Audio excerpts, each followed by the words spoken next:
আলহামদুলিল্লাহ আল্লাহ রাব্বুল আলামিনের অসংখ্য অগণিত শুকরিয়া আদায় করি যে আল্লাহ রাব্বুল আলামিন আমাদেরকে পবিত্র জুমার দিনে আল্লাহ তাআলার ঘর মসজিদে আসার বসার তৌফিক দান করেছেন। এজন্য আমরা কালিমাতুশ শুকরিয়া আদায় করি আলহামদুলিল্লাহ। সম্মানিত হাজিরিন, আমরা আজকে যে জুমার আলোচ্য বিষয় রেখেছি, আমাদের জুমার আলোচ্য বিষয় হলো গুনাহ ছাড়ার কয়েকটি উপায় সম্পর্কে আমরা আলোচনা করব। কোন আমলগুলো করলে, কোন কাজ করলে আমরা গুনাহ থেকে বেঁচে থাকতে পারবো, এই সম্পর্কে আজকে আমরা কোরআন এবং আহাদিসের আলোকে আলোচনা করার চেষ্টা করব। আমা তাওফীক ইল্লা বিল্লাহ। হযরত ইবনে আব্বাস রাদিয়াল্লাহু তাআলা আনহু, ওনার কাছে একজন সাহাবী গিয়ে বললেন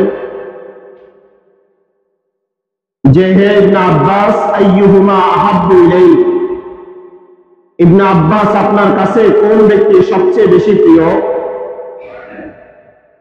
এক নাম্বার হলো রাজুলুন কলিলুল যুনুবি কলিলুল আমাল, আও রাজুলুন কাসীরুল যুনুবি কাসীরুল আমাল। একটু কমাই দেন, সাউন্ডটা একটু ক্লিয়ার করেন।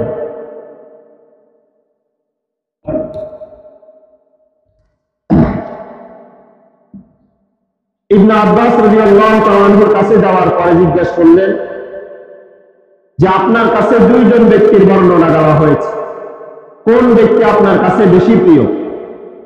একজন ব্যক্তি তার আমল কম, তার গুনাহ কম। আরেকজন ব্যক্তি তার আমলও বেশি কিন্তু গুনাহ বেশি। হিসাব দেখতে হবে, একজনের গুনাহ কম, আমলও কম, আমল করে কম। আরেকজন ব্যক্তি গুনাহ করে বেশি, আমলও করে বেশি। কোন ব্যক্তি আপনার কাছে বেশি প্রিয়? তিনি বললেন, লা আ'দিলু বিস-সালামাতি শাইআন, আমি গুনাহ থেকে বেঁচে থাকার মতো বরাবর আর কোনো কিছু মনে করি না। অর্থাৎ যে গুনাহ থেকে বেঁচে থাকে তার থেকে উত্তম কাউকে মনে করি না। তার মানে হলো, যে ব্যক্তির আমল কম, গুনাহ কম, এই ব্যক্তি শ্রেষ্ঠ। আর যে ব্যক্তির আমল বেশি, গুনাহ বেশি, এই ব্যক্তি প্রথম ব্যক্তির তুলনায় শ্রেষ্ঠ না। এর দ্বারা বোঝা যায় গুনাহ থেকে বেঁচে থাকার মতো আমল হলো সবচেয়ে উত্তম আমল। বেশি নেক আমল করা আর অধিক গুনাহ থেকে বেঁচে থাকা, এর মধ্যে শ্রেষ্ঠ হলো গুনাহ থেকে বেঁচে থাকা। কারণ কোন ব্যক্তি যদি নেক আমলও করে, গুনাহও করে, তো তার নেক আমলের তুলনায় গুনাহের পাল্লাটা বেশি ভারী থাকে।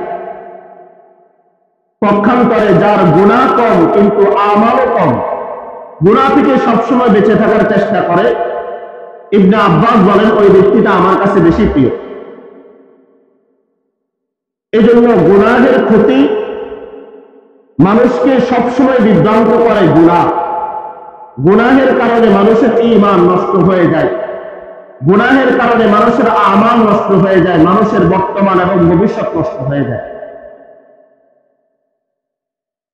আমরা এরকম 10টা আমাল সম্পর্কে বলবো, 10টা উপায় সম্পর্কে বলবো, যে উপায়গুলো যদি আমরা অবলম্বন করি তাহলে আল্লাহ রাব্বুল আলামিন আমাদেরকে গুনাহ থেকে বেঁচে থাকার মতো তৌফিক দান করবেন।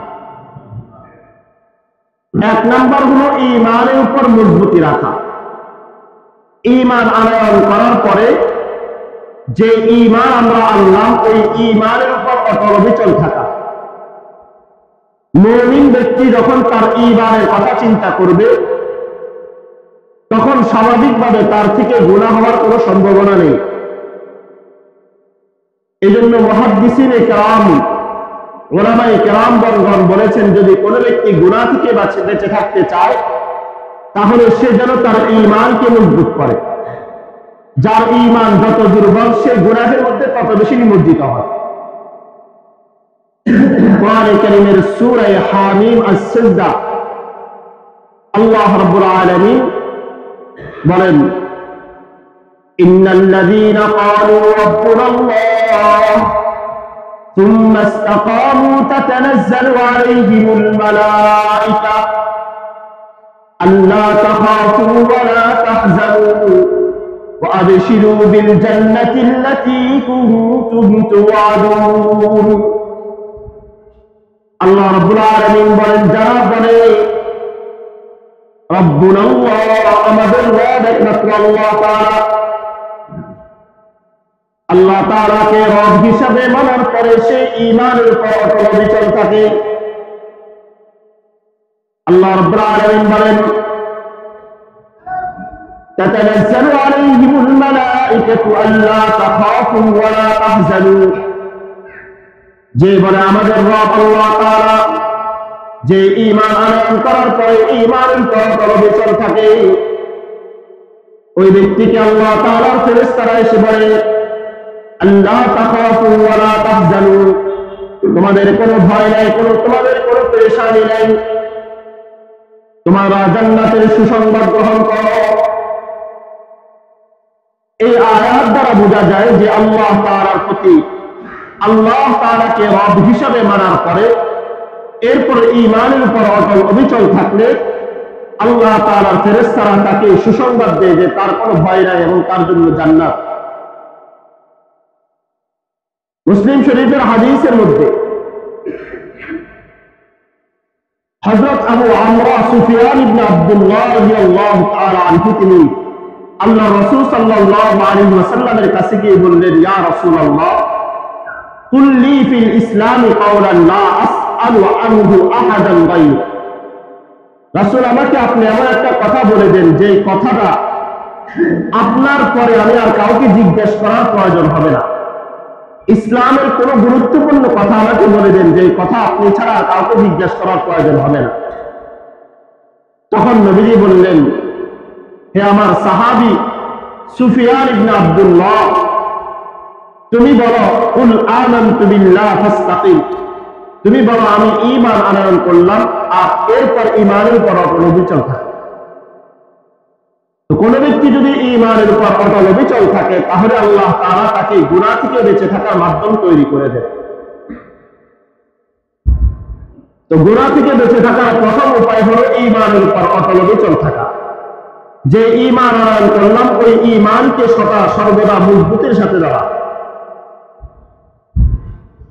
দ্বিতীয় নাম্বার, গুনাহ থেকে বেঁচে থাকার উপায়, মুমিন বান্দা সদা সর্বদা মনে করবে যে আল্লাহ তাআলার নজরদারিতে আমি রয়েছি, আল্লাহ তাআলা আমাকে দেখতেছে। সূরা বাকারার একটি আয়াতের মধ্যে আল্লাহ তাআলা বলেন, ওয়াল্লাহু ইয়ালামু মা ফি আনফুসিকুম ফাহযারুন ওয়া'লামু আন্নাল্লাহা গফুরুন হালিম।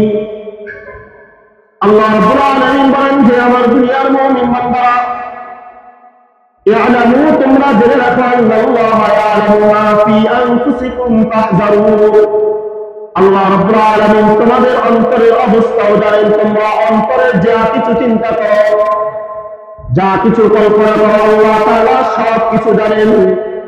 ফাহযারু, এই জন্য তোমরা সতর্ক থাকো। সূরা নিসার 1 নম্বর আয়াতে আল্লাহ রাব্বুল আলামিন বলেন, ইন্নাল্লাহা কানা আলাইকুম রাকীবা, আল্লাহ রাব্বুল আলামিন তোমাদের সর্বদা সদা সর্বদা তোমাদেরকে পর্যবেক্ষণ করেন। সূরা মুমিনুনের মধ্যে আল্লাহ তাআলা বলেন, ইয়ালামু খাইনাতাল আয়ুনি ওয়া মা তুখফিস সুদূর, আল্লাহ তাআলা তোমাদের অন্তরের খেয়াল সম্পর্কে জানেন, তোমাদের চোখের খেয়াল সম্পর্কে জানেন। আল্লাহ তাআলা তোমাদেরকে দেখেন। কোন মুমিন বান্দা যদি তার অন্তরের মধ্যে এই ধারণা পোষণ করে যে আমি যে গুনাহ করতেছি দুনিয়ার কোন মানুষ দেখে না, একমাত্র আল্লাহ তাআলা দেখে, আমি চোখের দ্বারা যে গুনাহ করতেছি, অন্তর দ্বারা যে গুনাহের চিন্তা করি, এরা দুনিয়ার কোন মানুষ না জানলেও আল্লাহ তাআলা জানে, এই কথা তার অন্তরে যখন বদ্ধমূল হয়ে যাবে তখন অবশ্যই আল্লাহ রাব্বুল আলামিন এই ব্যক্তিকে গুনাহ থেকে বেঁচে থাকার মাধ্যম তৈরি করে দিবেন। শুধু আল্লাহ রাব্বুল আলামিন দেখেন এরকম নয়।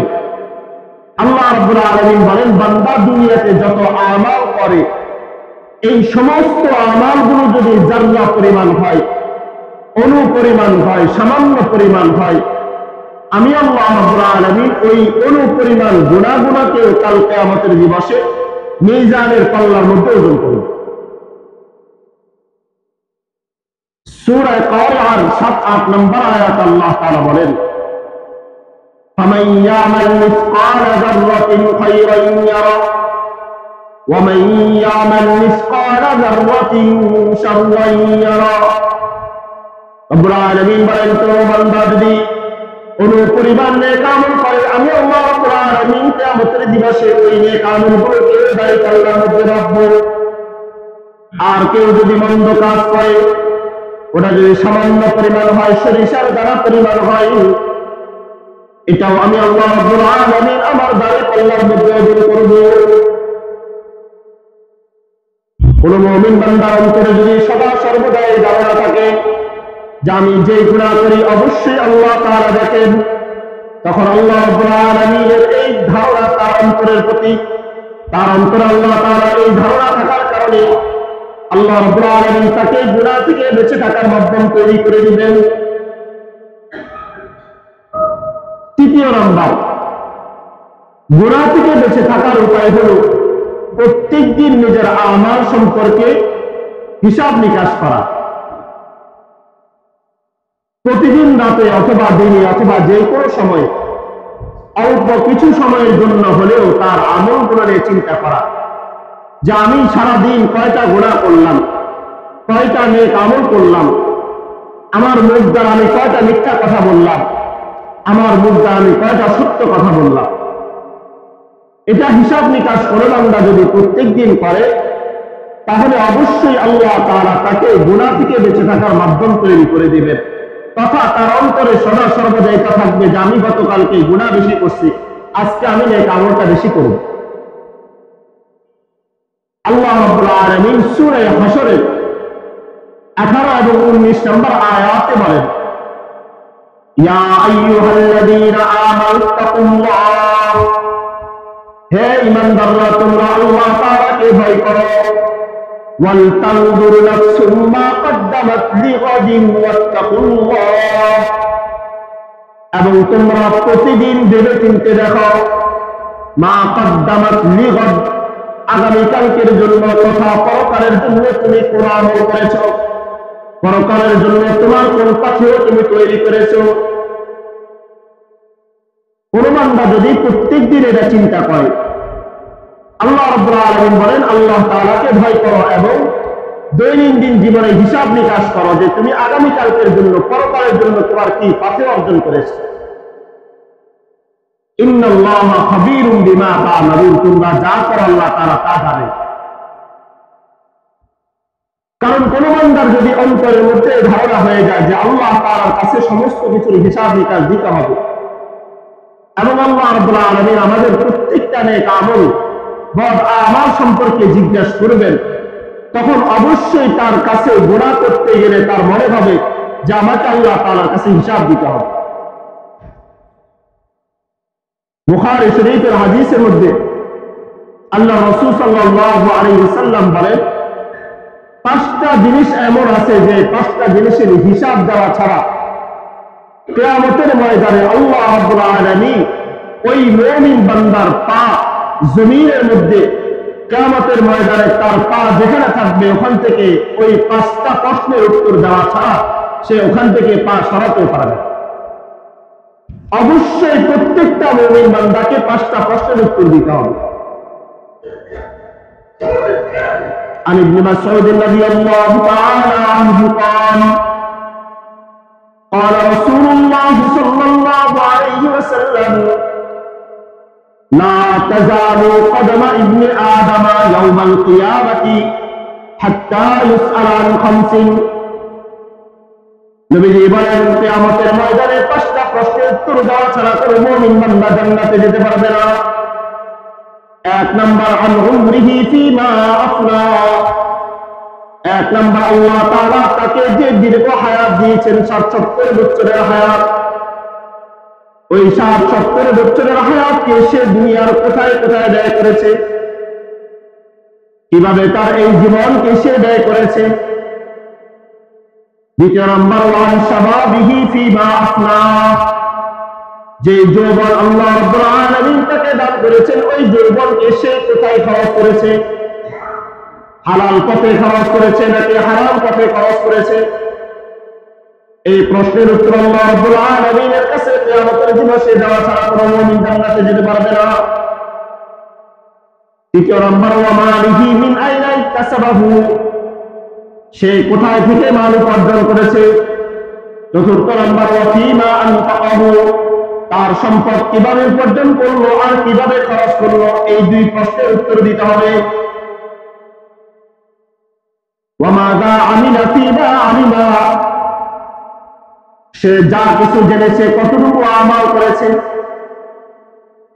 প্রশ্নের উত্তর দেওয়া ছাড়া আল্লাহ তাআলা কিয়ামতের ময়দানে কোনো বনি আদমকে তার ওই জমিনের যেখানে পা রেখেছে ওখান থেকে নড়তেও দিবেন না। একটা প্রশ্ন, প্রথম নাম্বার, তাকে আল্লাহ তাআলা যে দীর্ঘ হায়াত দান করেছেন, এই হায়াতকে সে কোথায় খরচ করেছে। দ্বিতীয় নাম্বার, তাকে যে আল্লাহ তাআলা যৌবন দিয়েছে, এই যৌবনের সময়গুলো সে কোথায় খরচ করেছে, কিভাবে ব্যয় করেছে। তৃতীয় নাম্বার, মাল সম্পদ কিভাবে উপার্জন করেছে। চতুর্থ নাম্বার, সেই সম্পদ কোথায় কোথায় খরচ করেছে। আর 5 নাম্বার, সর্বশেষ আল্লাহ তাআলা জিজ্ঞাসা করবেন, তুমি তো অনেক নেক আমল সম্পর্কে জেনেছো, তুমি কতটুকু নেক আমল করেছো এই সম্পর্কে আমাকে জানাও। তাহলে কোন মুমিন বান্দা যদি সদা সর্বদা চিন্তা করে যে আমাকে তো 5টা প্রশ্নের উত্তর দিয়ে জান্নাতে যেতে হবে, আমাকে তো এই 5টা প্রশ্নের উত্তর না দেওয়া ছাড়া জান্নাতে যাওয়ার সুযোগ নাই, তখন তার ভিতরে গুনাহ করার যে স্পৃহা, গুনাহ করার যে চাহিদা, এটা আল্লাহ তাআলা কমাই দিবে। তো গুনাহ থেকে বেঁচে থাকার তৃতীয় নম্বর মাধ্যম হলো দৈনন্দিন জীবনে হিসাব বিকাশ করা। তিরমিজি শরীফের এক হাদিসের মধ্যে হযরত শাদ্দাদ ইবনে আউস রাদিয়াল্লাহু তাআলা আনহু তিনি বলেন, আল্লাহ রাসূল সাল্লাল্লাহু আলাইহি ওয়াসাল্লাম সাহাবায়ে কেরামদেরকে বলেন, আল কাইয়িসু মান দারা নাফসাহু ওয়া আমিলা লিমা বাদাল মাউত, জ্ঞানী তো ওই ব্যক্তি যে তার নফসকে নিয়ন্ত্রণ করে। জ্ঞানী ওই ব্যক্তি যে তার নফসকে নিয়ন্ত্রণ করে এবং সে পরকালের জন্য নেক আমল করে। ওয়াল আজিজু মান আতবা নাফসাহু হাওয়াহা ওয়া তামান্না আলাল্লাহ, আর অক্ষম ওই ব্যক্তি যে তার মনের চাহিদা যেভাবে বলে, গুনাহ যেভাবে করতে মন চায় সেভাবেই করে, মন যেভাবে চায় সেভাবেই জীবন যাপন করে, এরপর সে আল্লাহ তাআলার কাছে আশা করে যে আল্লাহ তাআলা আমাকে জান্নাত দিবে। নবীজি বলেন, জ্ঞানী ওই ব্যক্তি যে পরকালের আমল করে, আর দুর্ভাগা ওই ব্যক্তি যে দুনিয়াতে খারাপ কাজ করে, মনের চাহিদা মতো চলে, আর আল্লাহ তাআলার কাছে আশা করে। এজন্য হযরত ওমর রাদিয়াল্লাহু তাআলা আনহু তিনি বলেন, হাসিবু আনফুসাকুম ক্বাবলা আন তুহাসাবু, হে আমার দুনিয়ার মানুষেরা, তোমরা হিসাব দিনের আসার আগে আগে তোমরা নিজেদের হিসাব করে নাও। ওয়া তাযায়্যানু লিল আরদিল আকবার, এবং পরকালের জন্য নিজেদের আমল দ্বারা সুসজ্জিত করো, নিজেদেরকে সাজাও। এরপর বলেন, ওয়া ইন্নামা ইয়াখিফুল হিসাবু ইয়াওমাল কিয়ামাহ আলা মান হাসাবা নাফসাহু ফিদ দুনিয়া, দুনিয়াতে যে ব্যক্তি তার আমলনামা নিয়ে হিসাব বিকাশ করেছে, দুনিয়াতে যে ব্যক্তি তার আমলনামা নিয়ে হিসাব বিকাশ করেছে, আল্লাহ তাআলা পরকালে তার হিসাব বিকাশটা সহজ করে দিবে। কারণ দৈনন্দিন জীবনে আপনার আমি আমল হিসাব করতেছি যে আমার আমল কতটুকু হলো, আমি আজকে কতটা গুনাহ করলাম, আমার কোনগুলো কাজগুলো করা উচিত ছিল, আমি কোন কাজগুলো করা নিষেধ ছিল, কোনগুলো করে ফেলেছি। কোন বান্দা যদি হিসাব করে, তো আল্লাহ রাব্বুল আলামিন তাকে দৈনন্দিন দিন হিসাবের করার কারণে কিয়ামতের দিবসে তার হিসাব নিকাশ করাটা সহজ করে দেবে। প্রত্যেকটা আমল, প্রত্যেকটা সময়, প্রত্যেকটা সেকেন্ডের হিসাব আল্লাহ তাআলার কাছে দিতে হবে। আল্লাহ রাব্বুল আলামিন বলেন, ইন্নাল্লাহা সারিউল হিসাব, আল্লাহ তাআলা দ্রুত হিসাব গ্রহণ করেন। তো গুনাহ থেকে বেঁচে থাকার তৃতীয় নম্বর মাধ্যম হলো নিজের প্রত্যেক দিনের আমলনামাগুলো হিসাব বিকাশ করা। চতুর্থ নাম্বার, সৎকর্মে লিপ্ত থাকা। ভালো কাজগুলো করা, একটা গুনাহ হয়ে গিয়েছে, সাথে সাথে আরেকটা নেক আমল করা। আল্লাহ রাব্বুল আলামিন কোরআনে কারীমের মধ্যে বলেন, ওয়াকিমিস সালাতা তারাফাইন নাহারি ওয়া যুলাফান মিনাল লাইল ইন্নাল হাসানাতি ইউযহিবুনাস সাইয়্যাত। রাব্বুল আলামিন বলেন, তোমরা সকাল এবং সন্ধ্যার আমলগুলো করো, নামাজ আদায় করো, এবং রাতের কিছু সময় তাহাজ্জুদ নামাজ আদায় করো। ইন্নাল হাসানাতি ইউযহিবুনাস সাইয়্যাত, নিশ্চয়ই আল্লাহ রাব্বুল আলামিন গুনাহগুলোকে নেক আমলের কারণে মিটিয়ে দেন। একটা গুনাহ হয়ে গিয়েছে, আপনি সাথে সাথে আরেকটা নেক আমল করলেন, আল্লাহ রাব্বুল আলামিন বলেন, ইন্নাল হাসানাতি ইউযহিবুনাস সাইয়্যাত, নিশ্চয়ই গুনাহ মানুষের নেক আমলগুলোর কারণে ওই গুনাহগুলোকে আল্লাহ তাআলা মিটিয়ে দেন, ওই গুনাহকে আল্লাহ তাআলা ক্ষমা করে দেন। হযরত আবু যর রাদিয়াল্লাহু তাআলা আনহু তিনি বলেন, আমি রাসূল সাল্লাল্লাহু আলাইহি ওয়াসাল্লাম আমাকে বললেন, হে আবু যর, ইত্তাকিল্লাহা হাইসু মা কুনতা, তুমি যেখানে থাকো আল্লাহ তাআলাকে ভয় করো, ওয়াতবি'is সাইয়্যাতাল হাসানাতা তামহুহা, এবং তোমার গুনাহ হয়ে যাওয়ার পরে সাথে সাথে নেক আমল করো, ওয়া খালিকিন নাসা বিখুলুকিন হাসানিন, মানুষের সাথে সৎ ব্যবহার করো। আবু যর গিফারী রাদিয়াল্লাহু তাআলা আনহু রাসূল তিনটা উপদেশ দিয়েছেন। এক নম্বর, যেখানে থাকো আল্লাহ তাআলাকে ভয় করো। দ্বিতীয় নম্বর, যখনই তোমার গুনাহ হয়ে গিয়েছে, যখনই তোমার দ্বারা একটা পাপ কর্ম হয়ে গিয়েছে, তখনই সাথে সাথে আল্লাহ তাআলার কাছে ক্ষমা চাও এবং একটা নেক আমল করো, তো ওই গুনাহটাকে আল্লাহ তাআলা নেক আমলের কারণে মিটিয়ে দিবে। তৃতীয় নম্বর, মানুষের সাথে সৎ ব্যবহার করো। তো গুনাহ থেকে বেঁচে থাকার চতুর্থ নম্বর উপায় হলো যে আমরা গুনাহ যখন করে ফেলবো, সাথে সাথে গুনাহ করার সাথে সাথে নেক আমল করব। গুনাহ হয়ে যাওয়ার সাথে সাথে একটা নেক আমল করলে আল্লাহ তাআলা ওই গুনাহটাকে মাফ করে দিবেন। 5 নম্বর গুনাহ থেকে বেঁচে থাকার উপায় হলো বেশি বেশি আল্লাহ তাআলার জিকির করা। কোরআনে কারীমে আল্লাহ তাআলা অসংখ্য আয়াত নাযিল করেছেন জিকিরের ব্যাপারে। ইয়া আইয়ুহাল্লাযীনা আমানু যকুরুল্লাহা যিকরান কাসীরা, হে ঈমানদাররা, তোমরা বেশি বেশি জিকির করো। কোরআনের অপর আয়াত আল্লাহ তাআলা বলেন, আল্লাযীনা আমানু ওয়া তাতমাইন্নু কুলুবুহুম বিযিকরিল্লাহ, আলা বিযিকরিল্লাহি তাতমাইন্নুল কুলুব, যারা ঈমানদার তারা আল্লাহ তাআলার জিকির দ্বারা নিজের হৃদয়কে প্রশান্ত করে। আলা বিযিকরিল্লাহি তাতমাইন্নুল কুলুব, জেনে রাখো আল্লাহ তাআলার জিকিরের মাধ্যমে মানুষের অন্তর প্রশান্ত হয়। হাদিসের কিতাবের মধ্যে হযরত আবু দারদা রাদিয়াল্লাহু তাআলা আনহু তিনি বলেন, আল্লাহ রাসূল সাল্লাল্লাহু আলাইহি ওয়াসাল্লাম আমাদের কাছে আসলেন, এরপর বললেন, হে আবু দারদা, হে আমার সাহাবীরা, আলা আদুল্লুকুম বিখাইরি আমালিকুম, হে আমার সাহাবীরা, আমি কি তোমাদেরকে একটা নেক আমল সম্পর্কে বলবো, একটা উত্তম আমল সম্পর্কে বলবো। আসকাহা বিইনদা মালিকিকুম, যে আমলটা তোমাদের মালিকের কাছে, তোমাদের যে মনিব আছে ওই মনিবকে পরিশুদ্ধ করবে, তোমাদের মনিবের কাছে তোমাদের চরিত্রকে পরিশুদ্ধ করবে। ওয়া আরফাইহা ফি দারাজাতিকুম, যে আমল তোমাদের মর্যাদাকে উঁচু করবে, যে আমলের কারণে আল্লাহ তাআলা তোমাদের মর্যাদা উঁচু করবে। নবীজি এরপর বলেন, ওয়া খায়রুল লাকুম মিন ইনফাকিজ যাহাবি ওয়াল ওয়ারাক, আল্লাহ তাআলার রাস্তায় স্বর্ণ রূপা খরচ করলে যে ফজিলত, যে মর্যাদা তোমরা পেতে, এর থেকেও উত্তম একটা আমল সম্পর্কে আমি তোমাদেরকে বলব। চতুর্থ নাম্বার নবীজি বললেন, ওয়া খায়রুল লাকুম আন তালকাউ আদুওয়াকুম ফাতাদরিবু আ'রাকাহুম ওয়া ইয়াদরিবু আ'রাকাকুম।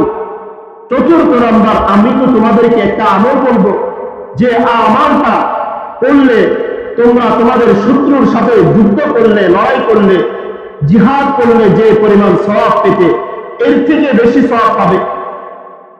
রাসূল কয়েকটা কথা বললেন। এক নাম্বার বললেন, আমি কি তোমাদেরকে উত্তম আমল বলবো, যে আমলটা তোমাদের মালিকের কাছে তোমাদেরকে পরিশুদ্ধ করবে।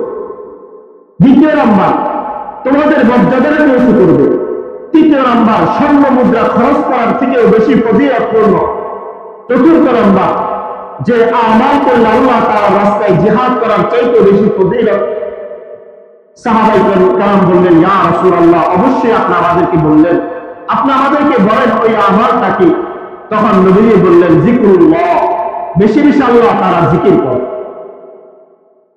এই আমলটা করলে আল্লাহ তাআলার জিকির করা, সদা সর্বদা জিকির করা, জিহ্বা যতক্ষণ চলতেছে ততক্ষণ জিকির আজকার করা, কামাই রোজগার করতেছি তখনও ব্যবসা বাণিজ্যের সময় ব্যবসা বাণিজ্য করতেছি, দোকানে বসে আছি, অফিসে বসে আছি, তখনও জিকির করা। এই আমল করলে আল্লাহ রাব্বুল আলামিন মর্যাদাটাকে উঁচু করবে। হযরত মুআয ইবনে জাবাল বলেন, মা শাইউন আনজা মিন আযাবিল্লাহি মিন যিকরিল্লাহ, আল্লাহ তাআলার জিকিরের ছাড়া, আল্লাহ তাআলার জিকিরের চেয়ে বেশি নাজাত দানকারী আর কোনো আমল নেই। মুআয ইবনে জাবাল বলেন, আমার কাছে আর কোনো আমল এরকম মনে হয় না যে আমল করলে আল্লাহ তাআলা আমাদেরকে জাহান্নাম থেকে মুক্তি দিবে। একমাত্র জিকির, যার মাধ্যমে আল্লাহ তাআলা জাহান্নাম থেকে বেশি মুক্তি দান করে। এই জন্য গুনাহের যে সময়গুলো আমরা বিবার শিকায়ত করি, এই সময়গুলোতে বেশি বেশি জিকির আজকার করা। আল্লাহ রাব্বুল আলামিন আমাদেরকে তৌফিক দান। সম্মানিত হাজিরিন, গুনাহ থেকে বেঁচে থাকার আমরা 10টা উপায় সম্পর্কে বলবো। 5টা উপায় সম্পর্কে আমরা অলরেডি বলে ফেলেছি। 5 নাম্বার হলো আল্লাহ তাআলার জিকির আজকার বেশি বেশি করা। 6 নাম্বার গুনাহ থেকে বেঁচে থাকার চেষ্টা করা। আমরা অনেক সময় বলি যে আমাদের গুনাহ থেকে বেঁচে থাকা সম্ভব হয়। কোরআনে কারীমের সূরা আনকাবুতের শেষ আয়াতে আল্লাহ তাআলা বলেন, ওয়াল্লাযীনা জাহাদু ফীনা লানাহদিয়ান্নাহুম সুবুলানা, আমার বান্দাদের মধ্যে যারা চেষ্টা করবে, মুজাহাদা করবে, যে যে আমলের জন্য চেষ্টা করবে, কেউ যদি গুনাহ থেকে বাঁচার জন্য চেষ্টা করে, লানাহদিয়ান্নাহুম সুবুলানা, অবশ্যই আমি তাকে আমার পথে, সঠিক পথে পথ প্রদর্শন করব। কেউ যদি চেষ্টা করে যে আমি গুনাহ থেকে বেঁচে থাকবো, তো অবশ্যই আল্লাহ তাআলা তাকে গুনাহ থেকে বেঁচে থাকার মাধ্যম তৈরি করে দেন। তিরমিজি শরীফের হাদিসের মধ্যে আসছে, হযরত আনাস ইবনে মালিক রাদিয়াল্লাহু তাআলা তিনি বলেন যে আল্লাহ রাসূল সাল্লাল্লাহু আলাইহি ওয়াসাল্লাম একজন যুবকের কাছে গেলেন। এই যুবকটা একদম মৃত অবস্থায় ছিল, মুমূর্ষু অবস্থায়। আল্লাহ রাসূল জিজ্ঞেস করলেন, কাইফা তাজিদুকা, হে আমার উম্মতের সাহাবী, তুমি বলো তোমার অবস্থা এখন কি? তখন ওই সাহাবী কান্না করে বললেন, আরজুল্লাহ ইয়া রাসূলুল্লাহ ওয়া আখাফু যুনুবি, হে আল্লাহর রাসূল, আমি আমার গুনাহের কারণে আল্লাহ তাআলার কাছে ভয় করি এবং আমি এটাও আশা করি আল্লাহ তাআলা আমাকে মাফ করে দিবেন। আমি একমাত্র আল্লাহ তাআলার কাছে আরজুল্লাহ, আমি আল্লাহ তাআলার কাছে আশা করি আল্লাহ তাআলা আমাকে মাফ করে দিবেন। ওয়া আখাফু যুনুবি, আবার এটাও ভয় করে যে আল্লাহ তাআলা আমার গুনাহের কারণে আমাকে পাকড়াবেন। তখন রাসূলুল্লাহ সাল্লাল্লাহু আলাইহি ওয়াসাল্লাম বলেন, লা ইয়াজতামিউ ফি কলবি আবদিন ফি মিসলি হাযাল মাউতিন ইল্লা আ'তাহু আল্লাহু মা ইয়ারজু ওয়া আমারাহু বিমা ইয়াখাফ। কোন মুমিনের বান্দার অন্তরে দুইটা জিনিস যদি একত্রিত হয়ে যায়, তাহলে একমাত্র আল্লাহ তাআলা ওই মুমিন বান্দাকে কখনো হতাশ করেন না। এক, তার অন্তরে আশা জাগ্রত হওয়া। দ্বিতীয় নাম্বার, তার অন্তরে ভয় জাগ্রত হওয়া। লা ইয়াজতামিআনি ফি কলবি আবদিন ফি মিসলি হাযাল মাউতিন, কোন মুমিন বান্দা অন্তরে যদি দুইটা জিনিস একত্রিত হয়ে যায়, আ'তাহু আল্লাহু মা আরজু, সে আল্লাহ তাআলার কাছে যা আশা করবে, যা চাইবে, যা চাহিদা পূরণ করার জন্য বলবে, আল্লাহ তাআলা তার চাহিদা পূরণ করবে। ওয়া আমারাহু মিম্মা ইয়াখাফ, সে যে জিনিসের মাধ্যমে ভয় করতেছে, আল্লাহ তাআলা তাকে ওই ভয় থেকে নিরাপত্তা দান করে। এক নাম্বার হলো আল্লাহ তাআলার প্রতি ভয় রাখা, আল্লাহ তাআলাকে ভয় করা, গুনাহের কারণে ভয় করা যে আল্লাহ তাআলা আমাকে জাহান্নাম দিয়ে দিবেন। দ্বিতীয় নাম্বার, আশা রাখা, অবশ্যই আমি যে গুনাহ করেছি, চাই সেটা পাহাড় সম পরিমাণ হোক, চাই সেটা সমুদ্রের ফেনা পরিমাণ হোক, অবশ্যই আল্লাহ তাআলা গুনাহ ক্ষমা করবেন, এই আশা রাখা। নবীজি বলেন যে এই দুই জিনিস যার মধ্যে আছে, আল্লাহ তাআলা সে যা চাইবে তা দান করবেন। আর গুনাহের কারণে সে যে ভয় পায়, আল্লাহ তাআলা ওই গুনাহ থেকে তাকে বেঁচে থাকার মাধ্যম তৈরি করে দিবেন। তো 6 নাম্বার হলো গুনাহ থেকে বেঁচে থাকার জন্য সদা সর্বদা আল্লাহ তাআলার কাছে ভয় এবং আশা জাগ্রত করা, আশা নিয়ে আল্লাহ তাআলার কাছে চাওয়া। 7 নাম্বার গুনাহ থেকে বেঁচে থাকার মাধ্যম হলো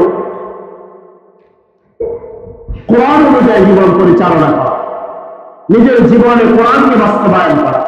ব্যক্তি জীবনে কোরআনকে বাস্তবায়ন করা, পারিবারিক জীবনে, সাংসারিক জীবনে, রাষ্ট্রীয় জীবনে কোরআনকে বাস্তবায়ন করা। হযরত জুবাইর ইবনে মুতঈম রাদিয়াল্লাহু তাআলা আনহু ওনার একটা হাদিস সহিহ at-তারগীব ওয়া তারহীব হাদিসের মধ্যে আসছে, জুবাইর ইবনে মুতঈম রাদিয়াল্লাহু তাআলা আনহু তিনি বলেন, কুন্না মা'আন নবী সাল্লাল্লাহু আলাইহি ওয়াসাল্লাম ফিল জুহফা, জুহফা নামক স্থানে আমরা নবীর সাথে বসা ছিলাম। এরপর রাসূল জিজ্ঞাসা করলেন, আতাশহাদু আন্না ইলাহা ইল্লাল্লাহু ওয়াহদাহু লা শারীকা লাহু ওয়া আন্নী মুহাম্মাদুর রাসূলুল্লাহ ওয়া আন্নাল কুরআনা জাআ মিন ইনদিল্লাহ। হে সাহাবীরা, তোমরা কি তিনটা জিনিসের সাক্ষ্য দাও? এক, আল্লাহ ছাড়া কোনো ইলাহ নাই। দ্বিতীয় নাম্বার, আমি আল্লাহ তাআলার রাসূল। তৃতীয় নাম্বার, তোমরা কি এটা সাক্ষ্য দাও যে কোরআন আল্লাহ তাআলার পক্ষ থেকে আসে? সাহাবায়ে কেরাম বললেন, ইয়া রাসূলুল্লাহ, আমরা তিনটা সাক্ষ্য দিচ্ছি যে আল্লাহ তাআলা ছাড়া কোনো ইলাহ নাই, তার কোনো শরীক নেই। দ্বিতীয় নাম্বার, মুহাম্মদ আপনি আল্লাহ তাআলার রাসূল। তৃতীয় নাম্বার, কোরআন এটা আল্লাহ তাআলার কিতাব। তখন নবী বললেন, আবশিরু আবশিরু, হে আমার সাহাবীরা, সুসংবাদ গ্রহণ করো, সুসংবাদ গ্রহণ করো। ফাইন্নাল কুরআনা তারফাতুন রুয়াদুন বিয়াদিল্লাহ ওয়া তারফাতুন বিআইদিহি। কোরআনের একটা পার্শ্ব আল্লাহ তাআলার হাতে, আরেকটা পার্শ্ব তোমাদের হাতে। কোরআনের এক প্রান্ত আল্লাহ তাআলার হাতে, আরেক প্রান্ত তোমাদের হাতে। হে আমার সাহাবীরা, শুনে রাখো, মান তামাসসাকু বিআইদিকুম, যে কোরআনকে মজবুতের সাথে ধরে, লান তাযিল্লু ওয়া লান তাহলিকু বা'দাহু আবাদা, সে কোনদিন ধ্বংস হতে পারে। কোরআনের একটা পার্শ্ব আল্লাহ তাআলার হাতে, আরেক পার্শ্ব দুনিয়ার মানুষের হাতের কাছে। যারা কোরআনকে ধরবে আল্লাহ তাআলা তাদেরকে কখনো পথভ্রষ্ট করেন। এই জন্য কোরআনকে নিজের জীবনে বাস্তবায়ন করা, পারিবারিক জীবনে বাস্তবায়ন করা, আল্লাহ রাব্বুল আলামিন তৌফিক দান। 7 নাম্বার আমাল বললাম, কোরআনকে মজবুতির সাথে ধরা। 8 নাম্বার, ছোট বড় সমস্ত গুনাহকে বড় গুনাহ মনে করা, কোন গুনাহকে তুচ্ছ মনে না করা। তুচ্ছ মনে করে গুনাহকে ছেড়ে দিলাম, গুনাহ করলাম, যে এটা সামান্য গুনাহ, সমস্যা নেই, আরেকবার ভালো কাজ করব, এরকমটা না করা।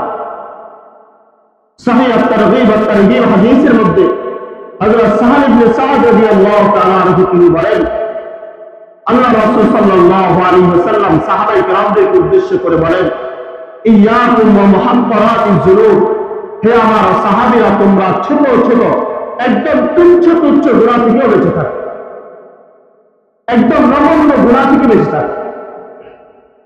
কেন রাসূল এই কথা বললেন?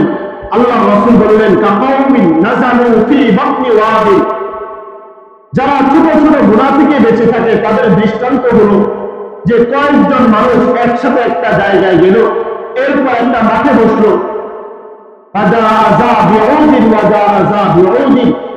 কয়েকজন কিছু মানুষ, একজন একটা লাকড়ি নিয়ে আসলো, আরেকজন একটা লাকড়ি নিয়ে আসলো, এরপর সবাই মিলে লাকড়ি জমা করলো। লাকড়িগুলো জমা করার পরে তারা এখানে একত্রিত করে আগুন জ্বালালো। আগুন জ্বালানোর পরে তাদের ওই আগুনের মধ্যে তাদের রুটিকে ছেঁকে ছেঁকে তারা রুটি খেলো।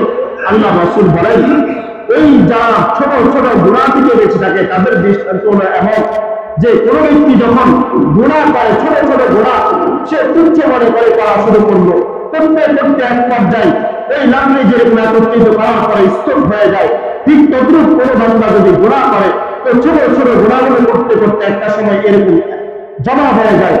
এরপর আল্লাহ তাআলা এই গুনাহগুলোকে একত্রিত করার পরে এটা একটা বড় গুনাহের আকৃতি ধারণ করে। এরপর যে ব্যক্তি গুনাহটা করেছে, মাতা ইউকাদু সাহিবুহা তুহলিকু, এটা ওই গুনাহগারকে পাকড়াও করে তাকে ধ্বংস করে। এই জন্য ছোট ছোট গুনাহ যেটাকে আমরা একদম নগণ্য গুনাহ মনে করি, এটাকেও না করা।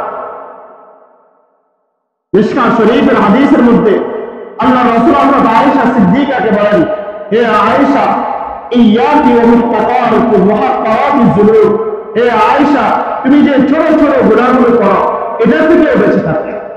ফাইন্না লাহা কাদিরান, কেননা আল্লাহ তাআলার কাছে এই ছোট গুনাহগুলোকে হিসাব করার জন্য, এই গুনাহগুলোকে সংরক্ষণ করার জন্য আল্লাহ তাআলা তোমার কাছে একটা ফেরেশতা নিয়োজিত করে দিয়েছে। এই জন্য ছোট বড় গুনাহ থেকে বেঁচে থাকা। 9 নাম্বার গুনাহ থেকে বেঁচে থাকার উপায় হলো অসৎ বন্ধু থেকে বেঁচে থাকা। ইয়া আইয়ুহাল্লাযীনা আমানু তাকুল্লাহ ওয়া কুনু মা'আস সাদিকিন। আল্লাহ তাআলা বলেন, তোমরা সৎ লোককে বন্ধু বানাও, অসৎ লোক থেকে হেফাজতে থাকো। আজকে যে গুনাহগুলো আমরা করি, অধিকাংশ যুবক ভাইয়েরা নষ্ট হয়ে যায় শুধুমাত্র অসৎ বন্ধুর কারণে। আজকে যে সিগারেট খায়, যে মদের গাঞ্জার মধ্যে যায়, যে মদের আসরের মধ্যে যায়, যে মদ গাঞ্জার মধ্যে যায়, যে মদ গাঞ্জা খায়, যে মদ গাঞ্জার উপার্জনের মাধ্যম তৈরি করে, যে গুনাহ করতেছে, যে করোনার সাথে সম্পর্ক করতেছে, যে যত অসৎ কর্ম আছে সমস্ত অসৎ কর্মের পিছনে একজন খারাপ বন্ধু নাই। ওই মুরব্বী যে গুনাহ করতেছে, যে দাঁড়া সিগারেট খাইতেছে, তাকে জিজ্ঞেস করেন যে আপনি সিগারেট প্রথম জীবনে কিভাবে শুরু করছেন? তখন বলবে আমার এক বন্ধুর সাথে চলাফেরা করেছি, তো একদিন 2 দিন তারাও খায়, আমি মাঝে মধ্যে টান দিতাম। ওই টান দিতে দিতে বৃদ্ধ বয়সে 80 বছর পার হয়ে যাওয়ার পরেও মদের আর গাঞ্জার নেশা আর সিগারেটের নেশা থাকতে পারে।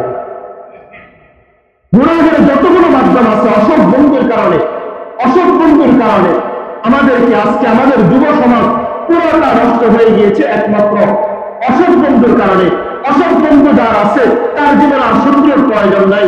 পাকিস্তানের একজন বড় আলেম উনি বলেছিলেন, তিনি বলছিলেন যে একজন অসৎ বন্ধু সে শয়তান থেকে নিকৃষ্ট।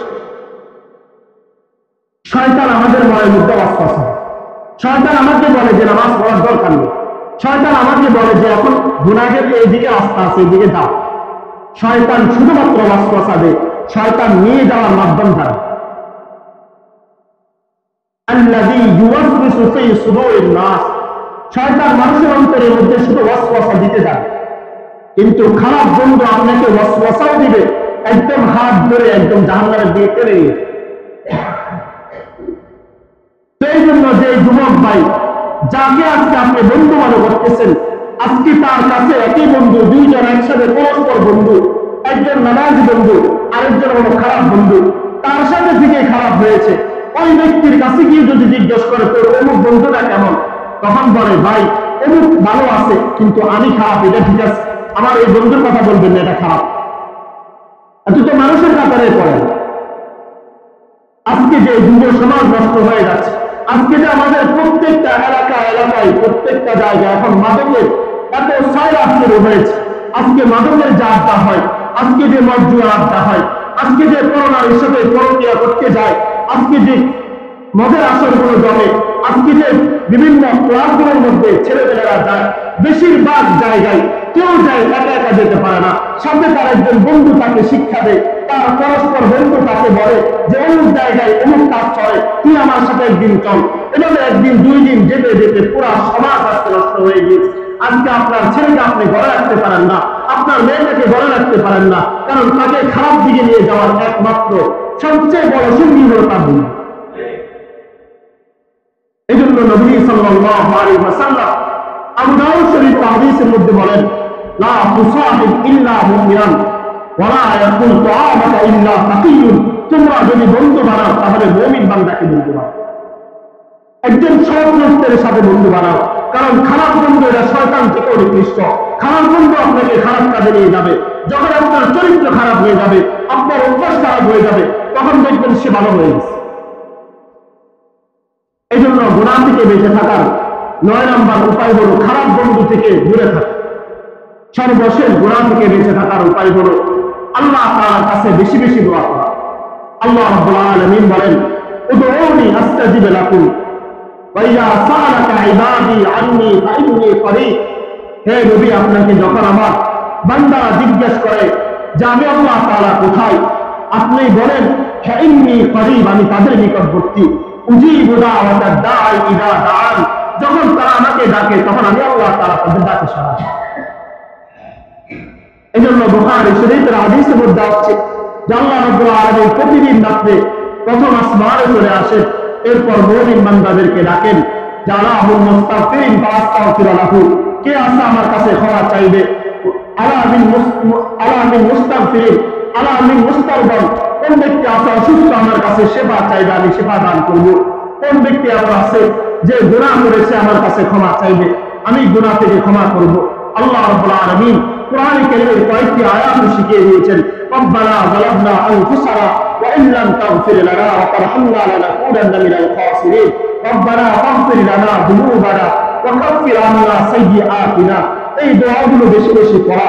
আল্লাহ রাব্বুল আলামিন আমাদেরকে গুনাহ থেকে বেঁচে থাকার তৌফিক দান করুন। সম্মানিত হাজিরিন, আমরা গুনাহ থেকে বেঁচে থাকার 10টা উপায় বলেছি। 1 নাম্বার উপায় বলেছি নিজের ঈমানকে মজবুত করা, ঈমানকে মজবুত করা। 2 নাম্বার সদা সর্বদা মনে রাখা যে আল্লাহ তাআলা আমাদেরকে দেখেন, আমরা যা করে আল্লাহ তাআলা দেখেন। 3 নাম্বার সদা সর্বদা নিজের হিসাব নিকাশগুলো করা, যে আমি দৈনন্দিন কি কাজ করতেছি, কি করা দরকার ছিল। 4 নাম্বার সৎ কর্ম করা, গুনাহ হয়ে গেলে সাথে সাথে নেক আমল করা। 5 নাম্বার গুনাহ থেকে বেঁচে থাকার উপায় হলো বেশি বেশি আল্লাহ তাআলার জিকির করা। 6 নাম্বার গুনাহ থেকে বেঁচে থাকার জন্য সদা সর্বদা চেষ্টা করা। 7 নাম্বার হলো নেককার বন্ধু গ্রহণ করা, অসৎ বন্ধু থেকে বেঁচে থাকা। 8 নাম্বার হলো কোরআন অনুযায়ী জীবনকে বাস্তবায়ন করা। 9 নাম্বার ছোট ছোট গুনাহগুলোকে ছেড়ে না দেওয়া, গুনাহগুলো না করা, বড় বড় গুনাহগুলো থেকে বেঁচে থাকা, ছোট গুনাহ থেকেও বেঁচে থাকা। 10 নাম্বার আল্লাহ তাআলার কাছে বেশি বেশি দোয়া করা। আল্লাহ রাব্বুল আলামিন আমাদেরকে গুনাহমুক্ত জীবন যাপন করার তৌফিক দান করুন। ওয়া আখির দাওয়ানা আলহামদুলিল্লাহ।